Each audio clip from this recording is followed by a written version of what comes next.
Cerpen cerita pendek Raka Si Prihatin episode 6. Judul, Lantunan dari Hati. Jumat pagi itu, langit tampak bersih seolah ikut bersujud. Di kelas 8E, pelajaran pertama adalah agama Islam. Dan seperti biasa, Pak Nurdin datang dengan senyum yang menenangkan. Setelah absen, beliau berdiri di depan kelas, mengumumkan bahwa hari ini adalah giliran praktik sholat berjamaah. Silakan, siapa saja yang bersedia, satu laki-laki menjadi imam, satu perempuan sebagai makmum, ucap Pak Nurdin, menaruh perlengkapan sholat di meja. Suasana hening, siswa-siswi saling dorong pelan, tertawa gugup, tak satu pun yang benar-benar berani melangkah, seolah-olah takut menjadi pusat perhatian. Takut salah, atau mungkin takut disibir. Payah, anak cowok pada melempem, nggak ada yang ngecong. Celetuk Mar dari bangkunya. Dengan nada tajam dan tatapan sinis, Pak Nurdin hanya menggelengkan kepala sambil tersenyum tipis. Kalau begitu, Mair, kamu maju ya sebagai makmum. Dan untuk imam, Raka, kamu saja. Seketika, semua mata tertuju pada Raka yang masih duduk diam di pojok belakang. Beberapa siswa tertawa kecil, mencibir. Raka yang sering dianggap biasa, pendiam, bahkan aneh karena jarang jajan atau bicara banyak, kini berdiri perlahan dengan wajah tenang.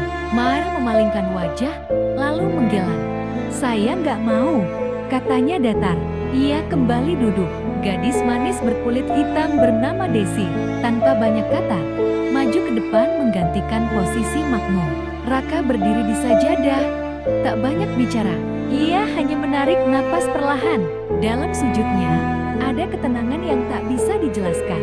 Dan saat ia membaca surah Al-Fatihah, suasana mulai berubah. Tapi semua berubah saat suara lembutnya melantunkan surah Ar-Rahman. Ar-Rahman, Alam Al-Quran. Lantunannya tak keras, tapi jernih. Suaranya bergema lembut, serasa menyusup ke pori-pori, menyentuh hati yang lupa akan sunyi. Desi yang berdiri di belakangnya, merasa jantungnya bergetar. Suara itu bukan suara biasa, seolah bukan dari mulut, tapi dari kedalaman hati. Bima dan Davin saling menatap bulu kuduk mereka meremang. Teman-teman lain yang semula bercanda, kini diam terpaku. Pak Nurdin berdiri tegak, dadanya bergetar bangga, matanya bahkan mulai memanas, menahan haru. Sementara itu, dari bangku tengah, Mair terdiam, tak lagi dengan wajah angkuh. Ada sesuatu yang menyusup ke dalam hatinya. Dingin, tapi indah, seperti ada tangan lembut yang menepuk dadanya.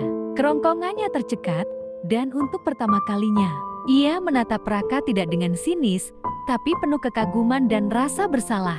Siapa sangka anak laki-laki yang selama ini ia anggap lemah dan biasa, ternyata menyimpan cahaya yang begitu dalam. Dan hari itu, bukan hanya tentang sholat berjamaah, tapi tentang suara dari hati yang tulus,